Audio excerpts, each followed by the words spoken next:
The cost of a second chance. Manuel Torres had it all. A 9-figure net worth, a thriving family business, and a fiancée who graced the covers of magazines. His dream wedding was just 2 months away when he walked into that conference room, and his world came crashing down like a poorly structured building. Sophia was no longer the poor girl he had abandoned 8 years ago. Now, she was the country's most renowned architect, elegant, prosperous, and the mother of 8-year-old twin boys. Amid buried secrets, calculated revenge, and a love that endured the test of time, Manuel would discover that some truths are more devastating than any lie, and that winning back the only woman he ever loved might cost him everything he had built. The golden elevator ascended slowly through the floors of the corporate building, reflecting the diffused morning light through its tinted glass.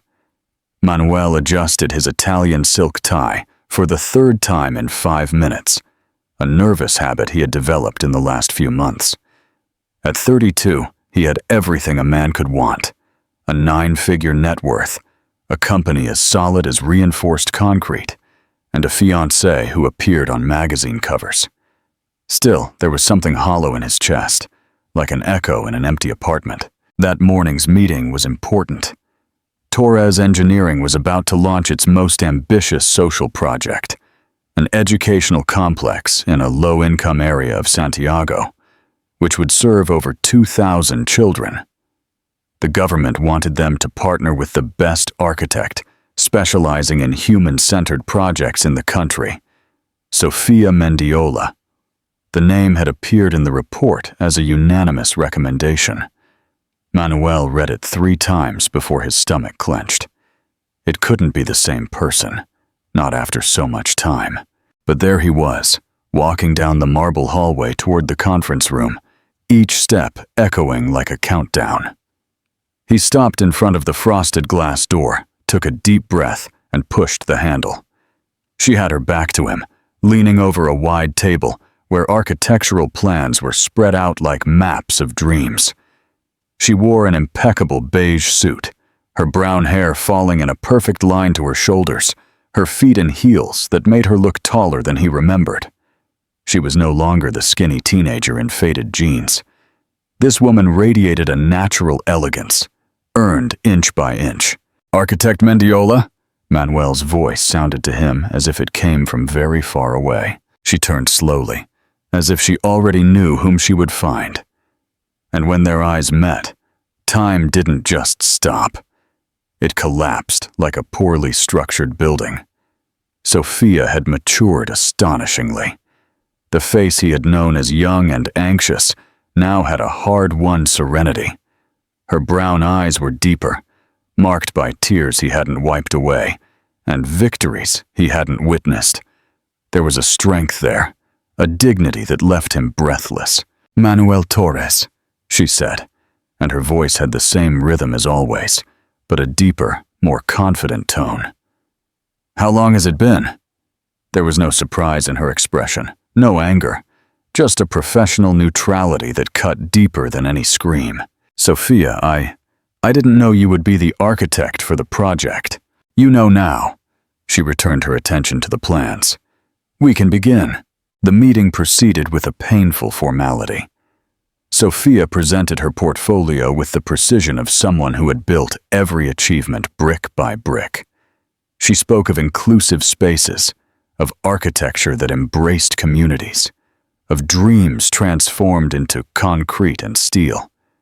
Manuel listened, mesmerized not only by her competence, but by the passion that still shone in her eyes when she talked about building a better world.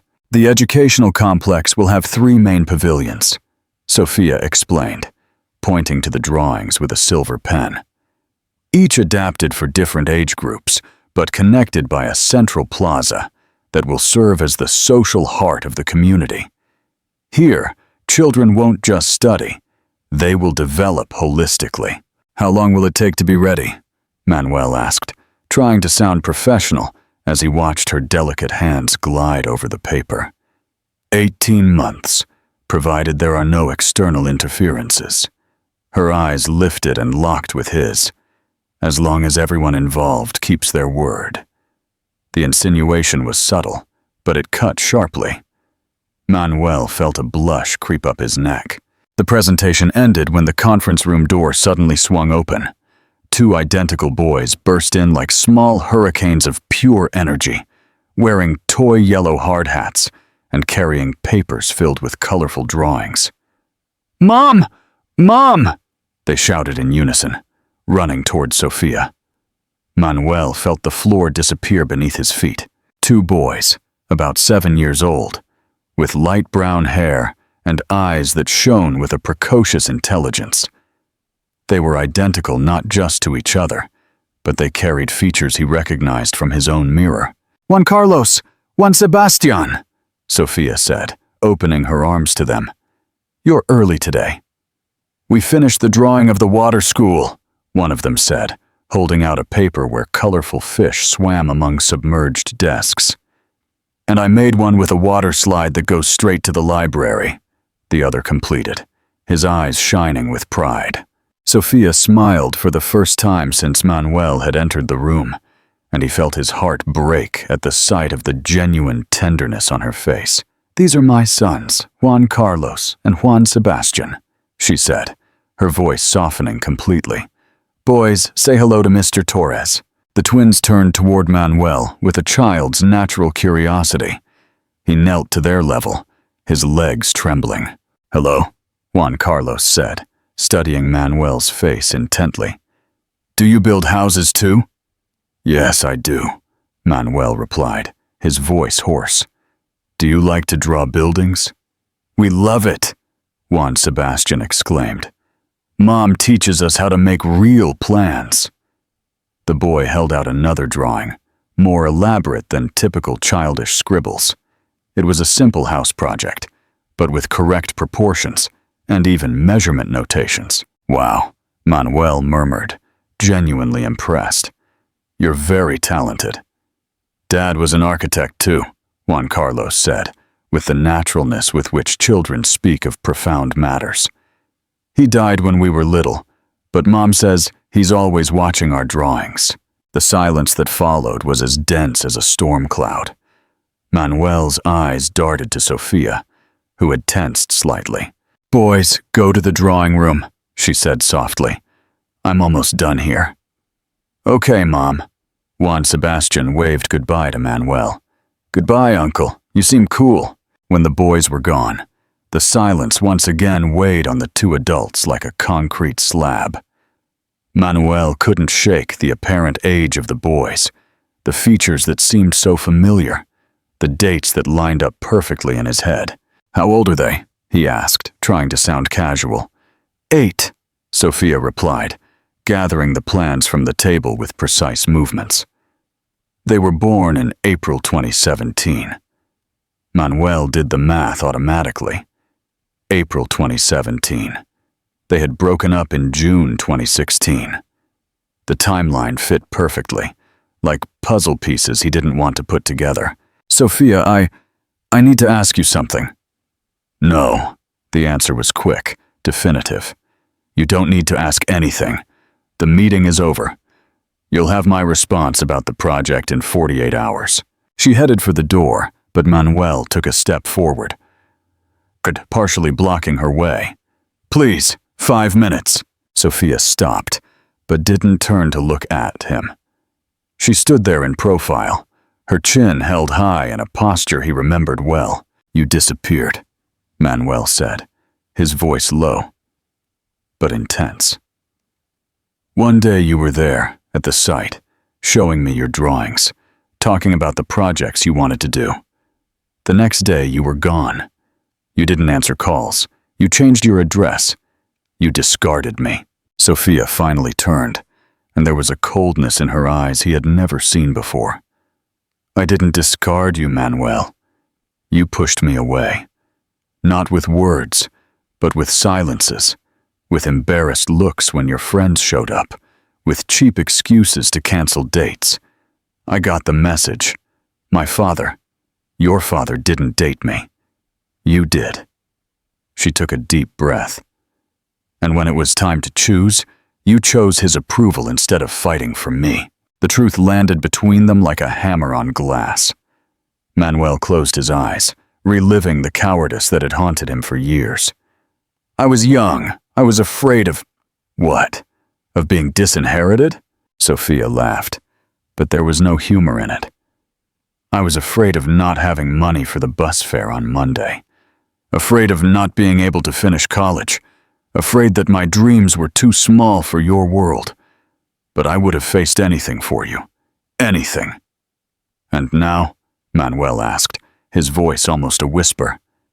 Do you hate me? Sophia studied him for a long moment, as if evaluating a complex project. No, she finally said. Hate demands an energy I no longer have to waste. You are the past, Manuel. A chapter that has already been written, revised, and archived. And the boys? What boys? The question was loaded with an innocence that fooled no one. They are Diego's children, my children with my husband, who died in a poorly managed construction site accident while trying to provide for the family we built together. Every word was uttered with surgical precision. Any other questions you have about my personal life are irrelevant to this professional project. Manuel felt as if he had been punched in the stomach, not by the confirmation he was seeking, but by the raw pain in her voice when she mentioned her dead husband. I'm so sorry for your loss. Thank you. Sophia took her folder and headed for the door again. You'll have my proposal by Thursday. Sophia, wait. She stopped at the door, her hand on the handle. Don't look for me outside a professional context, Manuel. Don't try to rewrite our history. Some bridges, when they fall, should not be rebuilt. We must simply learn to cross the river another way. And she walked out, leaving behind only the subtle perfume of jasmine he remembered from so long ago, now mixed with the more mature fragrance of a woman who had learned to live without him. Manuel sank into one of the chairs, his head in his hands. For years he had convinced himself he had made the right decision, that he had saved Sophia from a world that wouldn't accept her, that he had been noble in giving up love to protect her from his family's cruelty.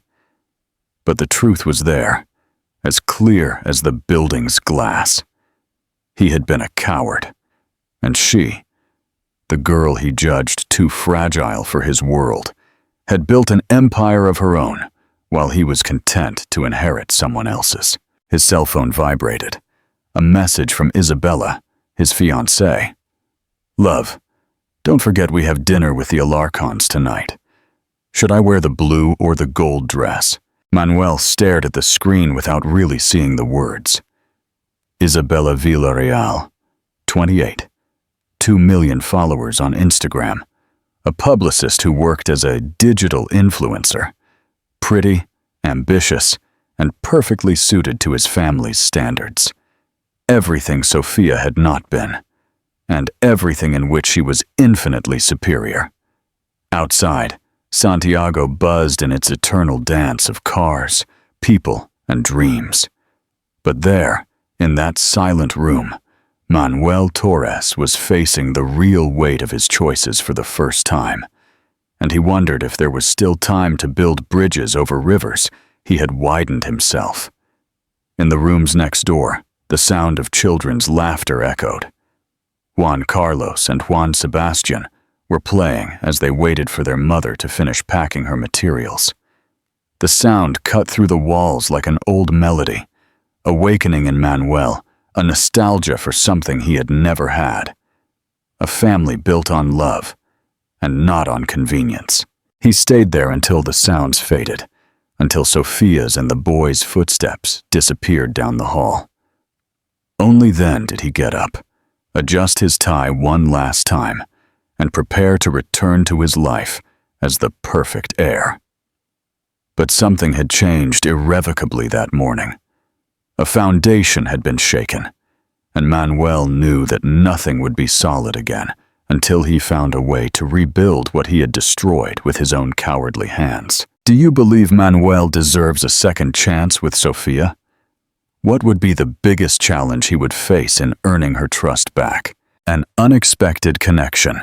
3 weeks after their first encounter, Manuel was obsessed.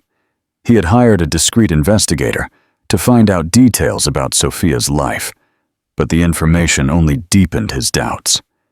Diego Lopez had died in September 2019, when the boys were 2.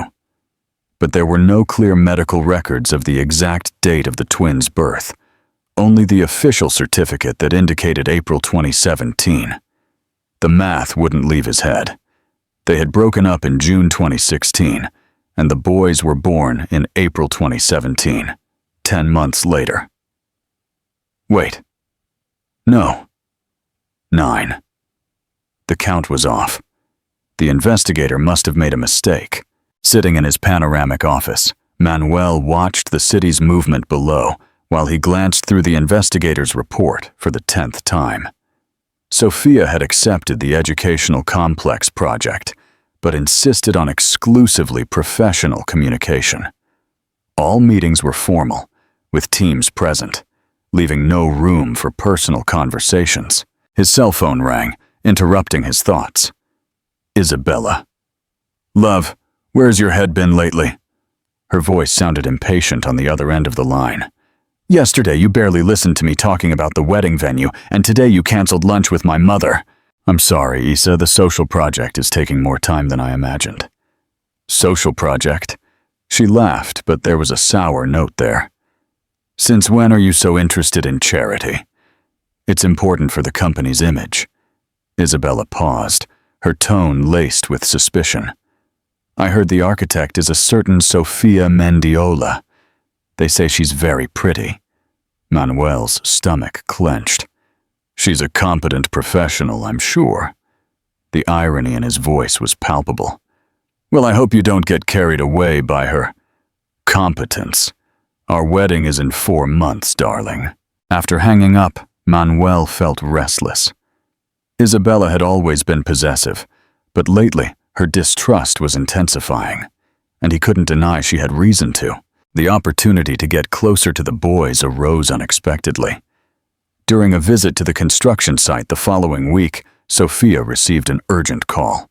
An important client needed an immediate meeting, but she couldn't leave the boys alone at the office. "I can watch them," Manuel offered, trying to sound casual. "There's a park nearby. We can go for a walk while you sort out your problem." Sophia hesitated, clearly uncomfortable with the idea. "Please, Mom." Juan Sebastian tugged at her skirt. "We want to see real excavators, and Uncle Manuel promised to show us how a cement mixer works." Juan Carlos added, his eyes shining with expectation. "I promised that?" Manuel smiled genuinely for the first time in weeks. "You said you were going to show us how they build tall buildings," Juan Sebastian insisted. Sophia looked at Manuel with an indecipherable expression, then at her eager sons. 2 hours, no more. And so, for the first time in 8 years, Manuel found himself responsible for 2 boys who might be his. The feeling was simultaneously terrifying and wonderful. The twins were pure, concentrated energy. They ran around the construction site asking a million questions. They touched everything that was allowed, and some things that weren't. And they filled their pockets with special little rocks they intended to take home. "Uncle Manuel, why don't you have kids?" Juan Carlos asked completely directly, as they watched a crane lift concrete beams. The question hit Manuel like a hammer. "I never found the right person to have kids with." "But you're cool," Juan Sebastian said, naturally taking his hand. "You explain things just like Dad used to. Do you remember your dad?" "A little bit." Juan Carlos made a concentrated face. "He was tall and had curly hair. And he made funny voices when he read stories," Juan Sebastian added. "Mom still does them sometimes, but she gets sad afterward." Manuel's chest tightened, imagining Sophia alone, trying to be both a father and a mother, carrying the pain of loss while raising these extraordinary children. He must have been a very special man. He was, they both answered in unison. But you're special too, Uncle Manuel. Juan Carlos looked at him seriously. Mom gets less serious when you're around. She gets serious with me, not serious like angry.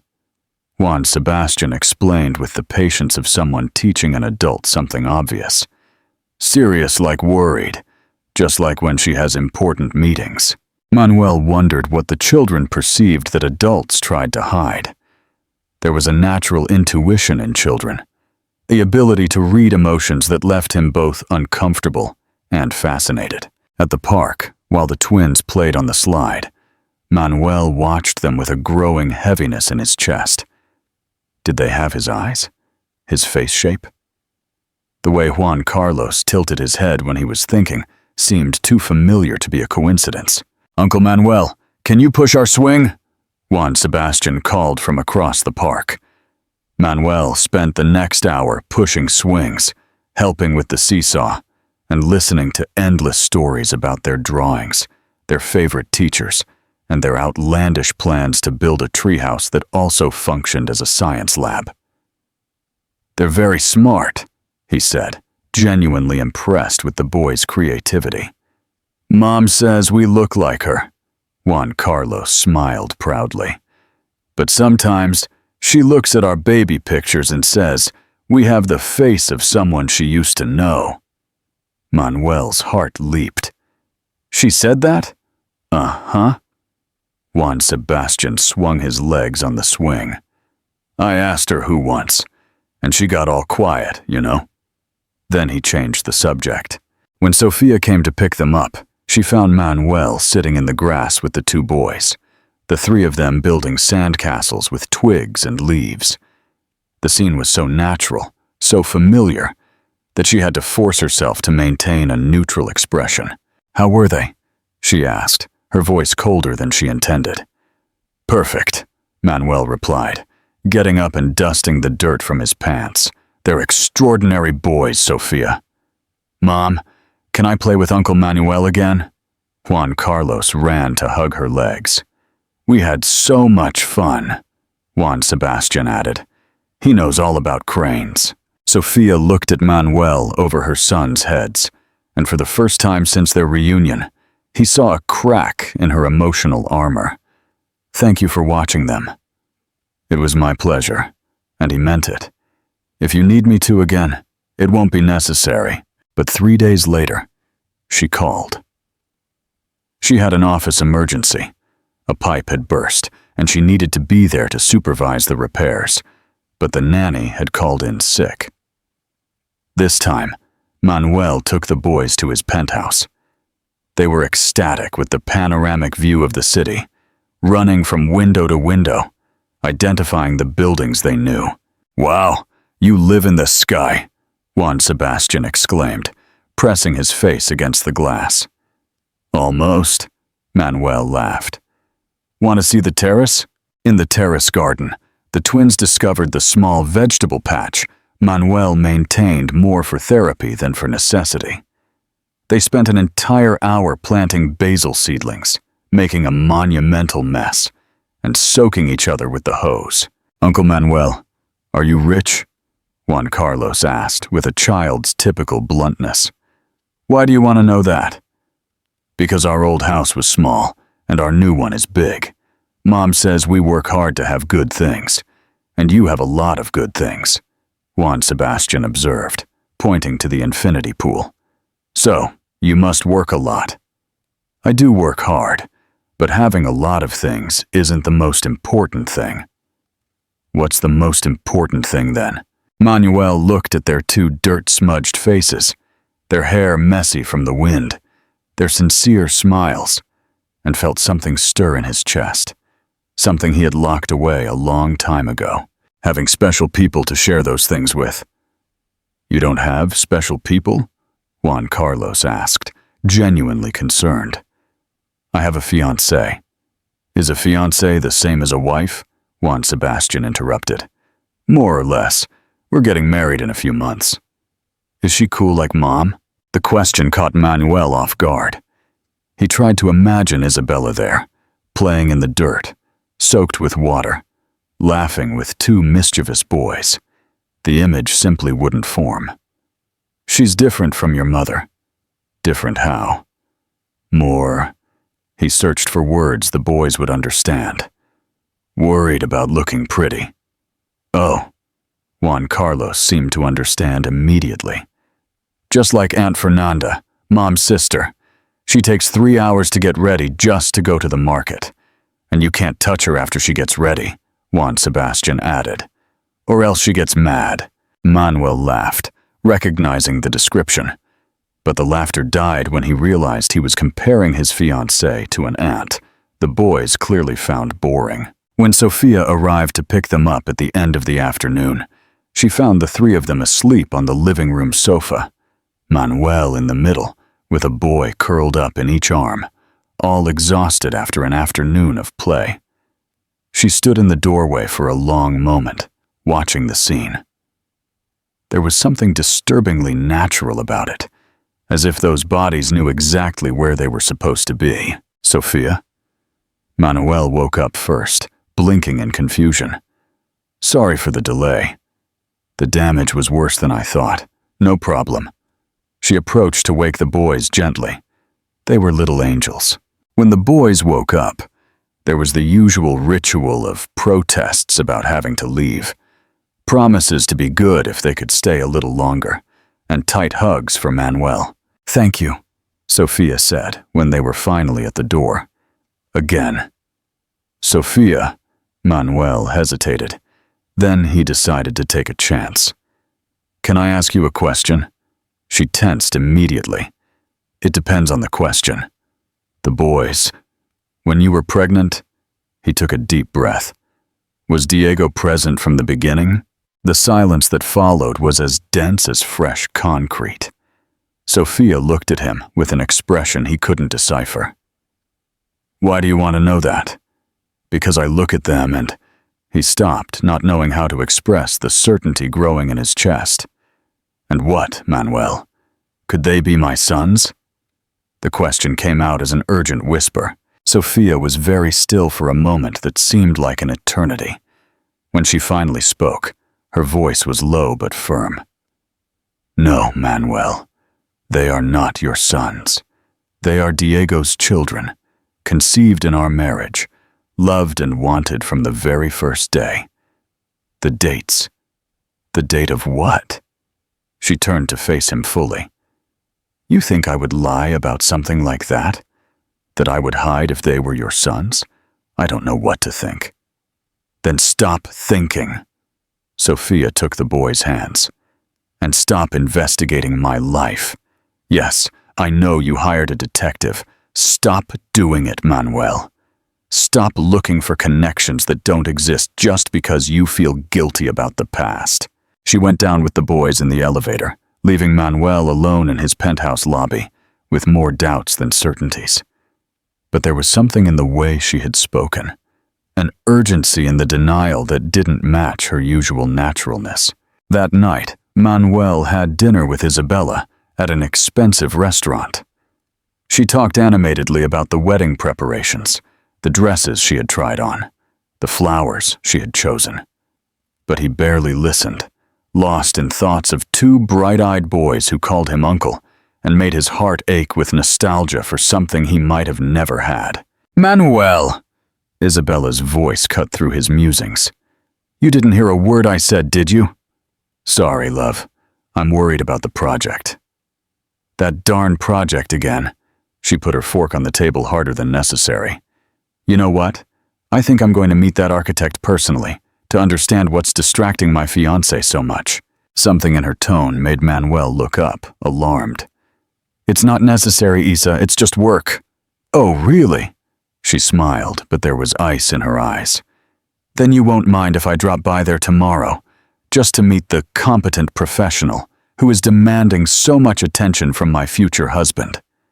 And in that moment, watching his fiancée's cold smile, Manuel knew a storm was coming, and that Sophia, after all she had already faced alone, was about to be attacked by an enemy she didn't even know existed.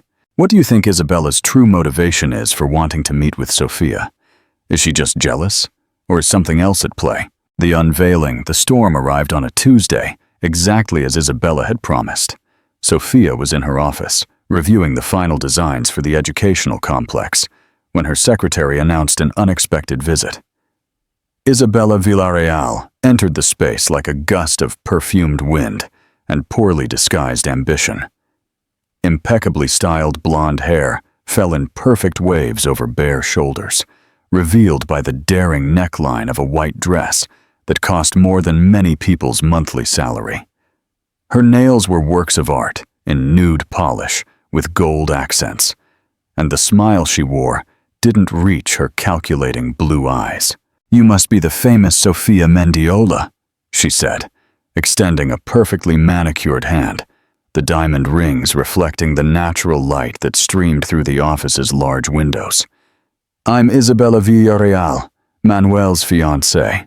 Sophia rose slowly, every movement calculated to maintain a professional demeanor, despite the alarm that went off in her mind like a security system activated by an intruder.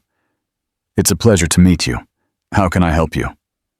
"Oh, I just wanted to meet the architect, who is taking up so much of my future husband's time." Isabella walked through the room like a feline exploring new territory, her Louboutin heels echoing on the light wood floor. She examined every detail with the eyes of a professional evaluator. The suspended plants that created a vertical garden along the glass wall, the architectural models arranged like sculptures, the awards discreetly positioned on the shelves. An interesting office, very alternative for my taste, but I imagine it has its charm. The condescending tone slid off her words like poisoned honey, but Sophia just smiled politely, keeping her hands clasped in front of her body in a posture that demonstrated absolute control. "Thank you. Can I get you some coffee? Water? Tea?" "No, thank you. I don't usually consume caffeine after 10 in the morning. It's bad for the skin, you know." Isabella stopped in front of a shelf where some of Sophia's social project models were displayed, her fingers gliding almost disrespectfully over the handmade work. "And sugar, then? No way. I have a very expensive nutritionist who would kill me if I strayed from the diet. I must admit I was curious about you. Manuel has been so involved with this social project. It's almost heartwarming to see him discovering charity after so many years." "The project is important for the community," Sophia replied, maintaining a neutral tone, like a diplomat in hostile territory. "I'm sure it is."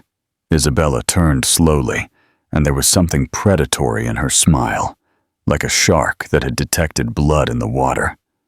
"You know, it's curious. Manuel mentioned briefly that you knew each other from a long time ago. What a small world, isn't it? Santiago can feel small sometimes, especially in certain professional circles." Isabella approached the executive table, where the framed photos of the twins were, her eyes fixated on the images with an attention that went far beyond casual curiosity. "What absolutely beautiful children. Are they yours?" "Yes." "How old are they? They seem so developed for their age." 8 years old. Isabella picked up one of the photos, Sophia's favorite, where Juan Carlos and Juan Sebastian were laughing in the park with ice cream-smeared cheeks and eyes shining with pure joy, studying it with exaggerated attention, like a detective looking for clues. "Interesting. They have familiar features." She raised her eyes to Sophia, and there was malice there, a cruel satisfaction from someone about to strike a decisive blow. Especially the eyes, and the shape of the face, don't you think? The air in the room seemed to become denser, as if a storm were forming within the four walls. Sophia immediately understood what was happening, recognizing the tactic as one predator recognizes another. "I believe you've said what you came to say, Ms. Villarreal." She headed for the door with firm steps, opening it in a not-so-subtle way. "I have a client meeting in 10 minutes. Of course. I don't want to bother such a dedicated professional." Isabella put the photo back in its place, but her movements were deliberately slow, as if she were marking her territory. "Just one more thing, since we're talking among women. Wouldn't you be interested to know that I have very influential contacts in the media, in the world of architecture too? Editors of specialized magazines, art critics, investigative journalists, people who love interesting stories about public figures." She paused dramatically, watching Sophia's face as a poker player looks for signs of weakness. It would be a real shame if questions were to arise about the integrity of some projects or about the personal life of certain famous architects, especially those with such unique children. The silence that followed was charged with poorly disguised threat, heavy as a storm cloud about to break. "Are you threatening me?" Sophia asked, her voice low but firm, as reinforced concrete foundations. "Me? I would never do such a thing." Isabella laughed, a crystalline, false sound like synthetic glass. "I'm just observing that reputations are such fragile things, built over years, but that can crumble in a matter of days, with the right information reaching the right people. And it would be terrible if something were to harm a single mother's career, especially a mother with such interesting family secrets." Sophia felt anger rise like lava in a volcano, hot and destructive. But she maintained her composure with the self-control she had learned from years of fighting alone. She would not give Isabella the satisfaction of seeing her upset. "I think it's best you leave, now." Naturally. Isabella headed for the door with a calculatedly slow pace. Then she stopped at the threshold, turning with a smile that looked like it had been sculpted from ice. "Oh, and Sophia, stay away from my fiancé. Some men have a tendency to get confused about the past, especially when certain influences reappear in their lives. It would be a shame if that confusion cost everyone involved dearly, including innocent children." And she left, leaving behind only the echo of her expensive perfume mixed with the venom of her words, and the feeling that a bomb had not only been armed, but also detonated. Sophia stood still for several minutes, her hands trembling slightly as she processed every word of the conversation. She was not naive. She had built her professional empire by navigating turbulent waters, facing machismo, prejudice, and unfair competition.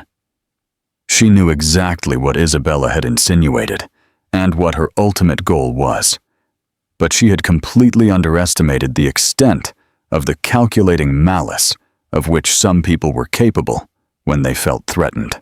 What she didn't expect was that Isabella had already begun to execute her plan long before that visit.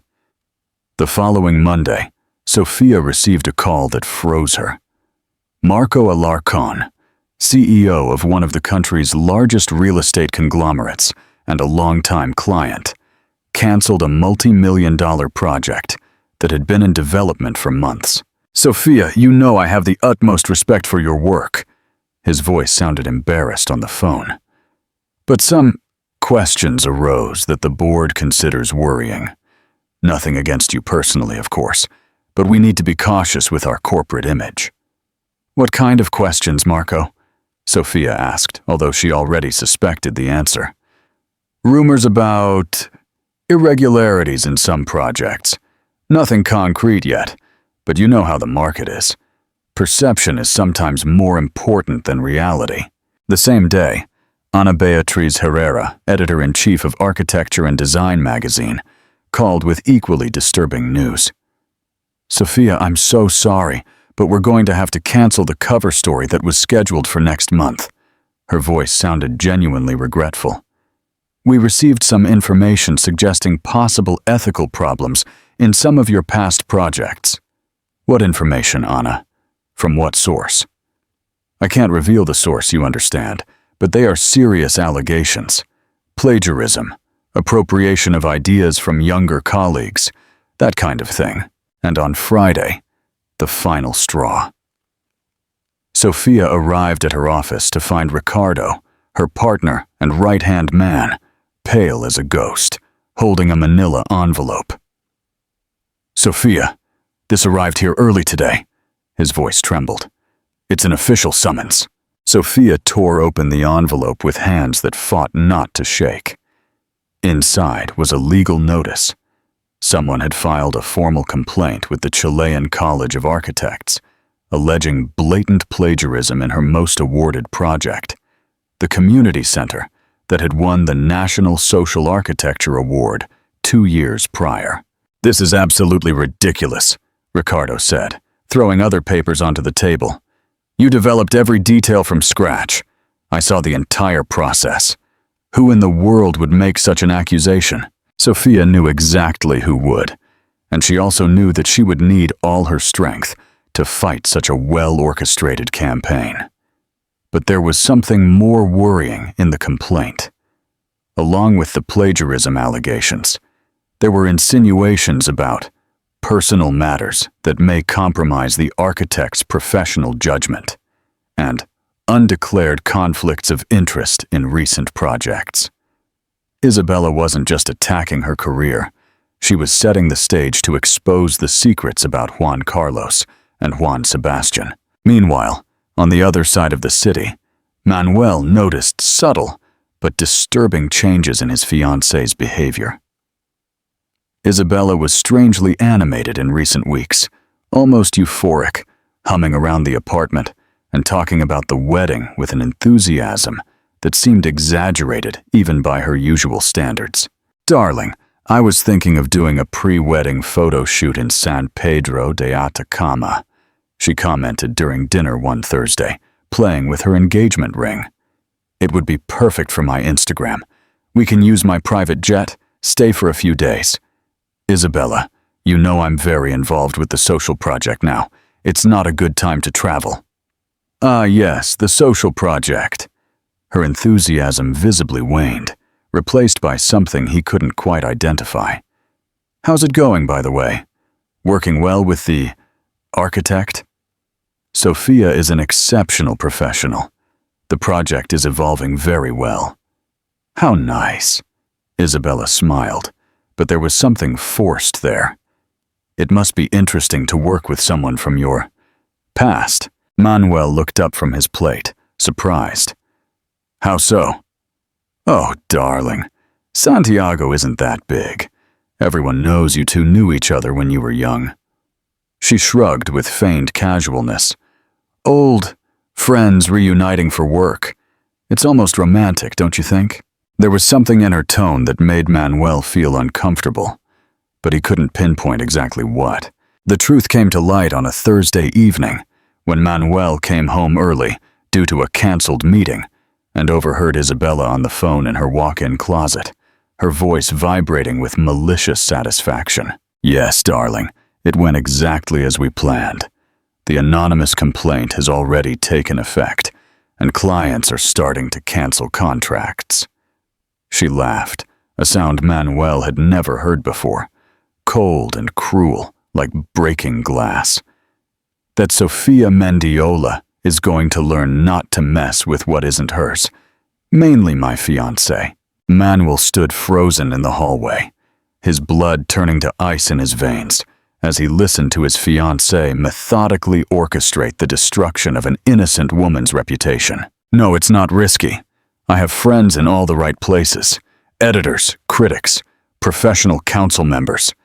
And even if she proves she's innocent, the suspicion will already be in people's minds. You know how the stain remains, darling. Her reputation is ruined forever." A pause, and when she continued, her voice had an even more visceral satisfaction. "Oh, and I found out something very interesting about her sons. It seems the dates don't quite add up. It's going to be fun when that gets leaked to the press." Manuel didn't wait to hear more. He left the house with his blood boiling with anger and disgust, driving toward Sophia's office like a man possessed by his own remorse and the desperate need to fix what his cowardice had broken once again. The office building was almost empty when he arrived. It was past 9 at night. He found Sophia alone in her office, the golden light of the desk lamp creating a warm aura around her figure, which was hunched over a table covered with documents, evidence, original blueprints, and desperate notes to prove her innocence. She looked up when he entered, and he saw an exhaustion that went far beyond the physical. It was the weariness of someone who had fought alone all her life and was now facing a battle that seemed impossible to win. "Manuel?" Her voice sounded hoarse, probably from hours spent on the phone with lawyers and clients. "What are you doing here at this hour?" "I know what Isabella did," he said bluntly, closing the door behind him. "I overheard her on the phone today, and I'm going to fix this, Sophia. I'm going to fix everything." Sophia studied him for a moment that seemed like an eternity, her eyes scrutinizing his face, as if trying to determine if she could trust the man who had already disappointed her once. Then she returned to the documents scattered on the table. "It's not necessary. I can handle it alone. As always, right?" Manuel moved closer, running his fingers through his hair in frustration. "Alone against the world, proving once again that you are strong enough to face anything they throw at you." "Because I am strong enough," she replied, her voice firm but tired. "I know you are."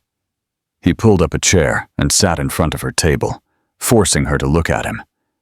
"You always were, much stronger than I ever was. But this time you don't have to be alone, Sophia. This time, I'm going to be by your side." Sophia stopped writing and looked directly at him, and he saw there not only exhaustion, but a deep pain that went far beyond the current situation. "Why, Manuel? Why now do you want to help me? Why now do you want to be by my side?" "Because 8 years ago I was a miserable coward.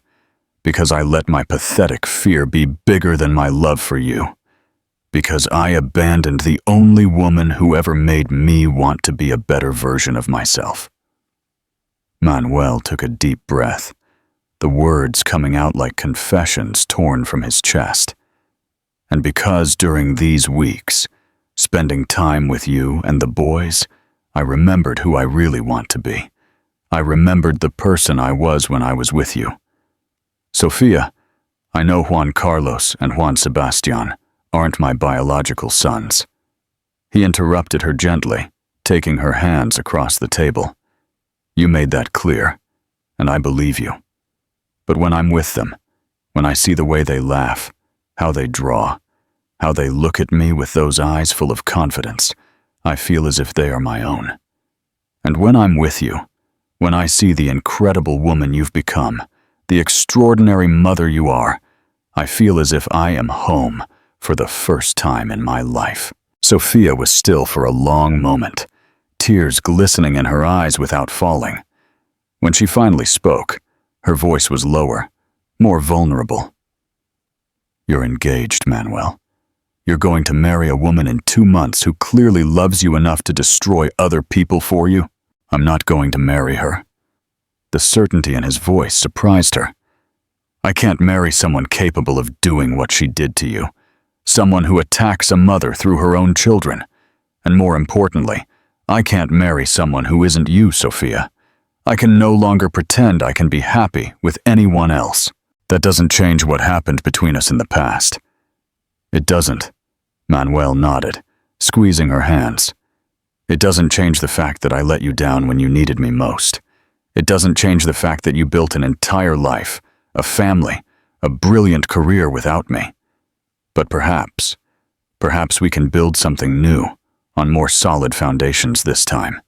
Foundations based on honesty, courage, and true love." Sophia looked at him for a long time, as if she were evaluating a complex architectural project, calculating structural risk and construction possibilities. "First, we're going to sort out this plagiarism issue and the smear campaign," she finally said. "After that, we'll talk about foundations." Manuel smiled for the first time in weeks, and it was a genuine smile, full of hope. "It's a start." They worked all night, side by side, like in the old days, gathering evidence, chronologically organizing documents, and preparing an irrefutable legal defense. Manuel called the best lawyers he knew, while Sophia compiled every detail of the creative process for the project accused of plagiarism. "Look at this." She showed him a sequence of dated sketches. Every stage of development is documented, from the first scribbles to the final project. I have photos of the process, testimonials from colleagues who followed the development, even the receipts for the materials I bought to make the models. "Isabella underestimated you," Manuel said, admiring the meticulous organization. "She thought she could take down someone who doesn't know the meaning of not being a professional." By morning, with the first rays of sun coming through the office windows, they had a plan. But there was one more thing Manuel needed to do, something he should have done 8 years ago. "Sophia, I need to go confront my father. I need to tell him I'm no longer going to live my life based on the fear of his disapproval." "Are you sure? You know what that could mean? It could mean being disinherited, losing your position in the company, being rejected by the family." Manuel stood up, adjusting his wrinkled tie.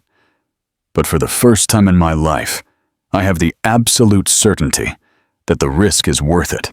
What do you believe is the single most important action Manuel needs to take to earn Sophia's trust back? A new beginning, the confrontation at the Torres mansion was less dramatic than Manuel expected, but infinitely more revealing. "Father, I need to call off the wedding," he announced, finding Antonio in the office, where so many family decisions had been made over the years. Antonio Torres looked up from the financial report he was reading, his reading glasses perched on the tip of his nose. "Cancel. 2 months before the ceremony. All the invitations have already been sent. The vendors booked. Father, I found out who Isabella really is, and I can't marry someone like that. She is destroying the reputation of an innocent woman out of pure jealousy. She is attacking a mother through her own children." "And who do you plan to be the substitute?" Antonio asked. But there was something in his tone that suggested he already knew the answer. "Sophia Mendiola, the architect." It wasn't a question, but a thoughtful statement. "That same girl you fell madly in love with 8 years ago. The same, except now she's no longer a girl without resources. She's one of the most respected and successful architects in the country. Rich by her own merit, talented, a woman of integrity.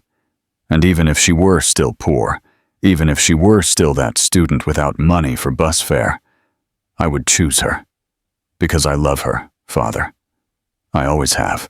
Antonio was still for a moment that seemed like an eternity, studying his son with the unreadable expression he had perfected over decades of commanding businesses. "Are you willing to give up the family's approval for her, to risk your position in the company, your future in high society?" "If necessary, yes, because I've discovered that none of that is worth anything if I can't share it with the person I love." The older man folded the report carefully. He took off his glasses and cleaned the lenses with slow, deliberate movements. "Well, then you'd better know that I invited her to dinner here at home next Saturday." Manuel blinked, completely lost. "What do you mean?" "I said I invited her to dinner. With her sons, of course." Antonio smiled for the first time in months. "After I personally investigated her work, after I learned about the international awards, the social projects, the impeccable reputation she built, I realized that perhaps I judged the situation incorrectly 8 years ago." Manuel's jaw dropped. "Sophia Mendiola is exactly the type of woman our family needs. Smart, determined, with solid principles, and enough morals to keep my stubborn son in line." Antonio got up and walked to the window that overlooked the garden. "Besides, I found out she was invited to teach at Harvard for a semester, that her projects are being used as a reference in universities all over the world, that she is, without a doubt, one of the best architects not just in the country, but in Latin America. Father, just one thing, son. Antonio turned to look at him directly. "This time, don't be an idiot. A woman like her won't give you a third chance, and frankly, she shouldn't." Manuel was speechless, processing the fact that his father not only approved of Sofia, but genuinely admired her. "What changed your mind about her?" "Nothing changed, Manuel. My opinion of the person she was already wrong 8 years ago. I judged by her background, not by her character, by her bank account, not by her potential. It was pure prejudice, and I'm ashamed of it." Antonio returned to his desk. "Sofia became exactly what I always said I wanted in a daughter-in-law. A strong, successful woman who wouldn't need our money and who would make my son a better person. The difference is that she achieved all that on her own, without our help. In fact, despite our interference. The plagiarism complaint was dismissed in 2 weeks. As soon as Sofia presented all the documentation proving not only the originality of her work, but also the detailed timeline of each stage of the creative process. More than that, she managed to trace the true origin of the complaint through her lawyer, uncovering a web of influence that led directly to Isabella and her contacts in specialized media. Isabella, furious to see her plan fail spectacularly, tried one last desperate move, spreading rumors about the twins' paternity through her social media and gossip press contacts. But this time, Manuel was on the right side of the story. In a joint press conference that surprised the entire architectural and business community, he not only publicly defended Sofia's professional integrity, but also announced the definitive and brutal end of his engagement. "Sofia Mendiola is one of the most principled and talented professionals I have ever known," he said to the cameras, with Sofia by his side, maintaining a dignified and professional posture. "Any attempt to defame her is not only cowardly and dishonest, but also criminal. We are initiating legal action against all people involved in this smear campaign." "Mr. Torres," a journalist shouted from the back of the room, "is it true that you canceled your wedding because of architect Mendiola?" "I canceled my wedding because I found out my ex-fiancée is a cruel and dishonest person, capable of attacking a working mother through her own children out of pure jealousy and malice." Manuel didn't hesitate.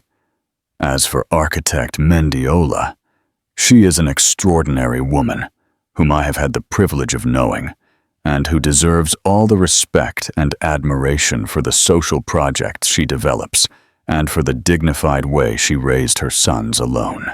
Isabella lost several advertising contracts after the truth about her smear campaign came to light. Major brands canceled partnerships, her digital influencer agency terminated her contract, and her social media reputation never fully recovered. What she had planned as Sofia's destruction became her own social ruin. But for Manuel and Sofia, that was just the beginning of a much more important and complex reconstruction. The dinner at the Torres mansion was initially tense but transformative. Juan Carlos and Juan Sebastian were genuinely impressed with the size of the house, running through the gardens and asking a million questions about every architectural detail of the historic property. Antonio completely melted when the twins showed genuine interest in his art collections and his old engineering projects, explaining each piece with the patience of a passionate grandfather. "Oh, they're very smart," he told the boys as he examined the drawings they had brought as a gift. "They have a promising future in architecture or engineering or whatever they want to be. The important thing is that they have natural talent and a mother who encourages them to dream big." Sofia and Manuel watched the scene from across the room, a different tension floating between them. No longer the tension of conflict, but the tension of possibility, of reconstruction, of an uncertain but hopeful future. "Your father is surprising," she commented in a low voice, watching Antonio help the boys identify different types of marble in the old fireplace. He can be a difficult and stubborn man, but he's not fundamentally bad. Manuel paused. Then he turned to look at her completely. Sophia, can I take you to see a place tomorrow? It's very important to me. For us.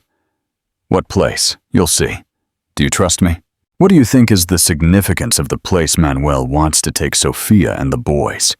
Why is it so important to him? Building a new foundation the next day, on a golden, silent Saturday morning, Manuel took Sophia and the twins to the general cemetery, where Diego was buried.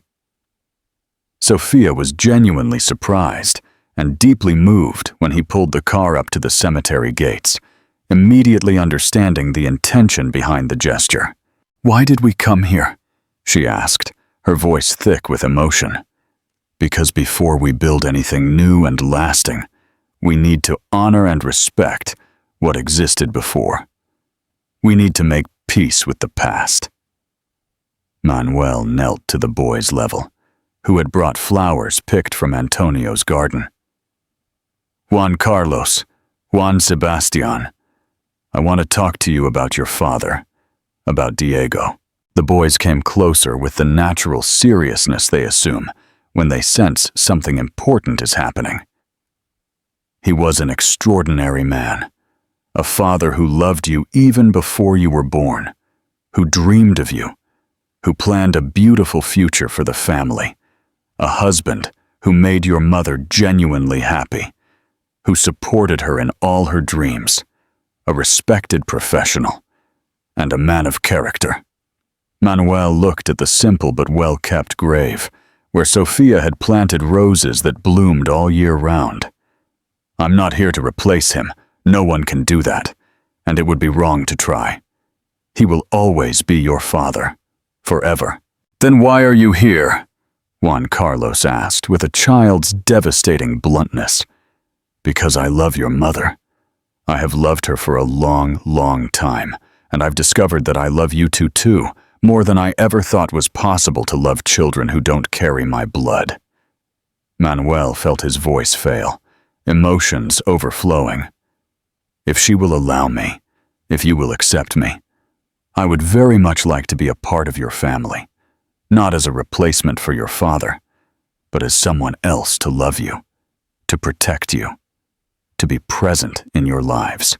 Juan Sebastian looked thoughtfully at the grave, then at Manuel, then at his mother, who was crying silently.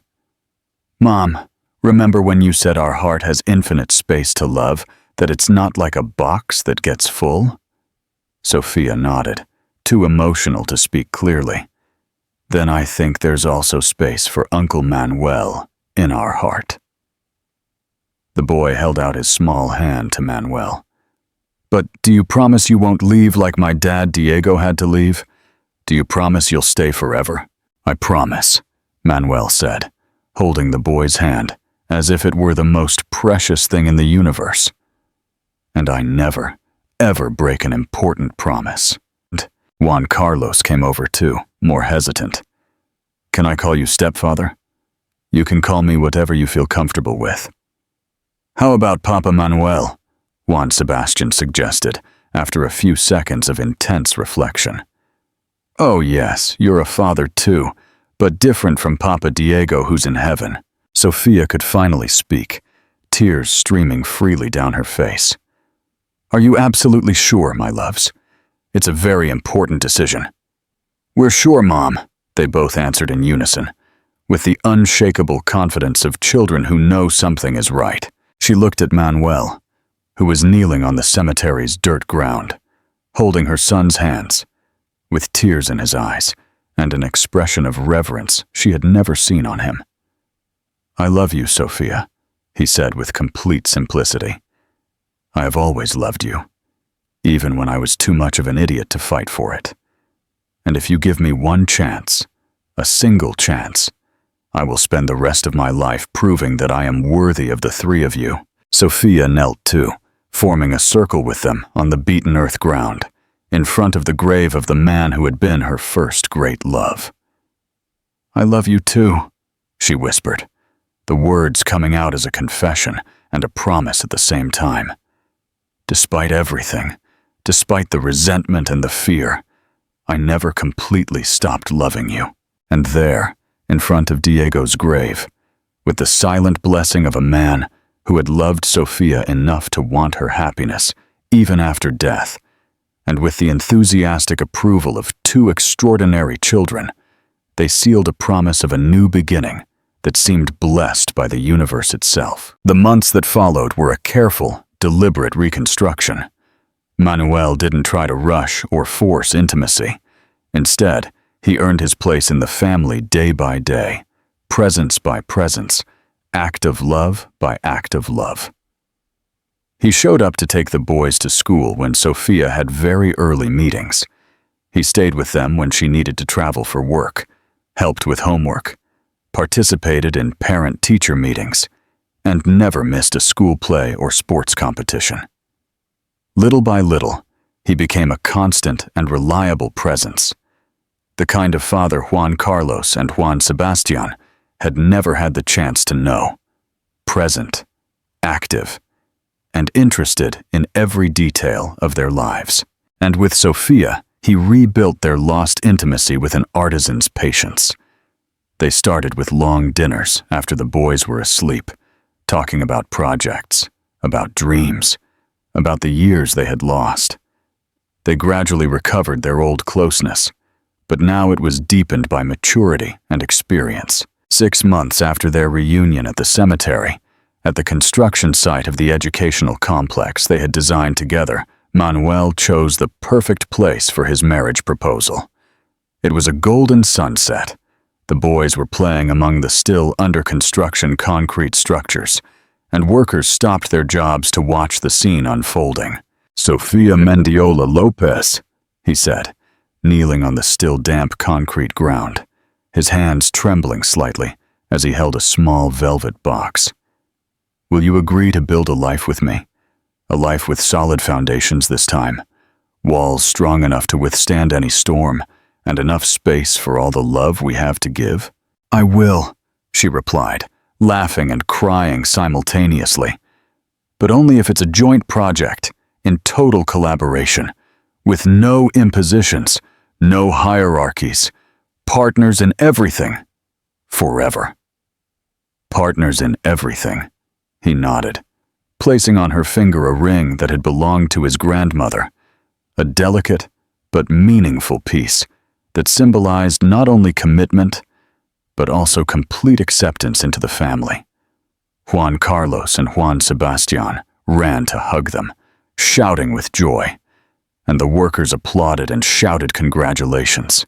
And for the first time in his entire life, Manuel felt he was exactly where he was supposed to be, doing exactly what he was supposed to be doing, with the people who truly mattered. The wedding took place 8 months later, in a simple but deeply moving ceremony in the garden of the house they built together. A modern but cozy residence, with large windows that filled every room with natural light, a workshop where the boys could draw their impossible houses, and a garden where Manuel had planted a rose bush in memory of Diego. Antonio Torres openly wept when Sofia called him grandfather for the first time, and even more when the twins presented him with the architectural design for a treehouse, specially designed for the grandfather to be closer to the clouds. The ceremony was officiated by the same priest who had married Sofia and Diego, symbolizing continuity and not substitution. During the vows, Sofia and Manuel spoke not only to each other, but also to Juan Carlos and Juan Sebastian, with promises that included not only marital love, but also a total commitment to being a united and indissoluble family. On their honeymoon in Punta Cana, a family trip that included the boys because none of the adults could imagine complete happiness without them, Juan Carlos and Juan Sebastian built elaborate sandcastles, while their parents walked hand in hand on the beach, finally free to be completely themselves. One afternoon, as the sun was setting, painting the sky in shades of gold and pink, Juan Sebastian ran up to them carrying a large, perfect shell. "Look, Papa Manuel, I found a shell that sounds like the sea. Do you want to listen?" And as Manuel brought the shell to his ear, pretending to listen to the distant ocean with an expression of admiration that made the boys laugh, he knew that he had finally found the sound he had been looking for his whole life. The sound of being home, surrounded by genuine, unconditional love. What do you think is the biggest difference between Manuel's first marriage proposal and his second one? A forever family 2 years after their reconciliation, when Sophia discovered she was pregnant. She told Manuel the same way she had always dreamed of telling the first man she would love, by showing him a carefully crafted architectural plan of a baby's room attached to the couple's room. When he understood what the drawing meant and hugged her, crying with pure happiness, she knew that some love stories are like well-built buildings.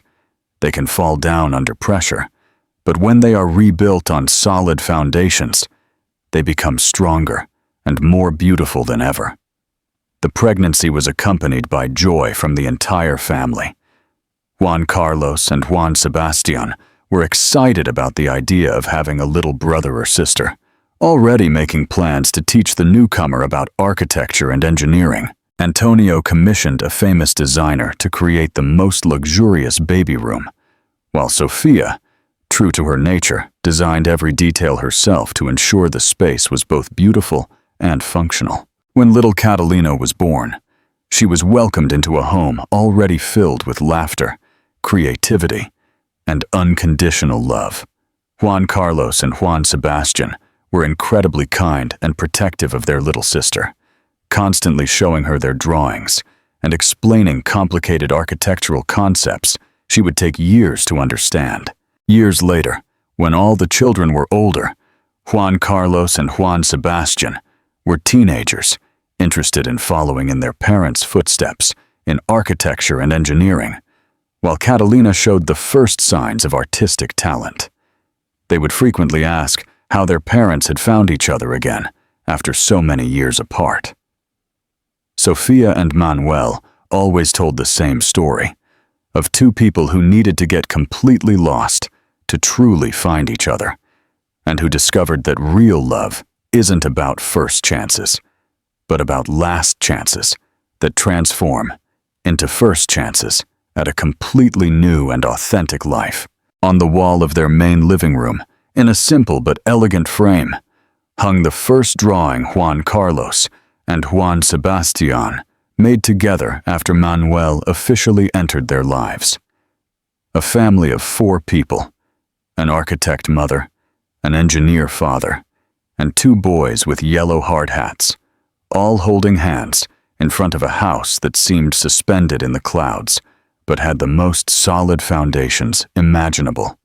Now, years later, that drawing includes a little girl with curly hair, representing Catalina, and sometimes special appearances from Antonio, eternally portrayed as a smiling grandfather surrounded by grandchildren who inherited his love for building and creating.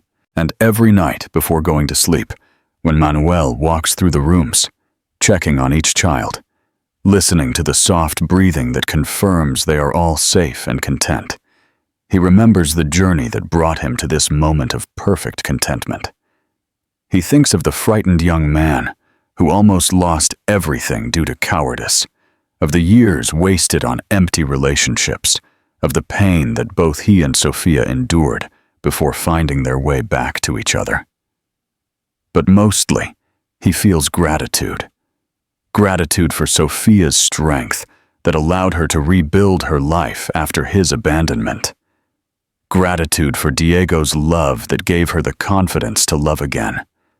Gratitude for the open hearts of Juan Carlos and Juan Sebastian that made room for one more father. Gratitude for his own father's eventual wisdom in recognizing that love and respect are more important than societal expectations. And every morning, when he wakes up to the sound of children's laughter echoing through the halls of his house, when he sees Sophia at her drawing table working on projects that will help communities all over the country, when he realizes that he is living inside a love story that seemed impossible but became inevitable as soon as both people were brave enough to fight for it.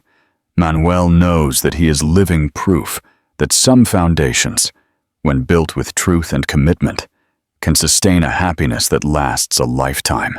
The house they built together stands as more than just a residence. It is a testament to the power of second chances, to the beauty of blended families, to the triumph of love over fear, and to the possibility that sometimes, when people are brave enough to rebuild broken foundations, they can create something even more beautiful than they had originally imagined. And every night, when the family gathers around the dinner table that Sofia designed and Manuel commissioned, surrounded by the laughter of children who know they are completely loved and protected, both parents remember the long journey that brought them to this moment of absolute contentment, and they know with the certainty that comes from having almost lost everything, that they will never again take the miracle of being together for granted. What do you believe is the main theme of this story?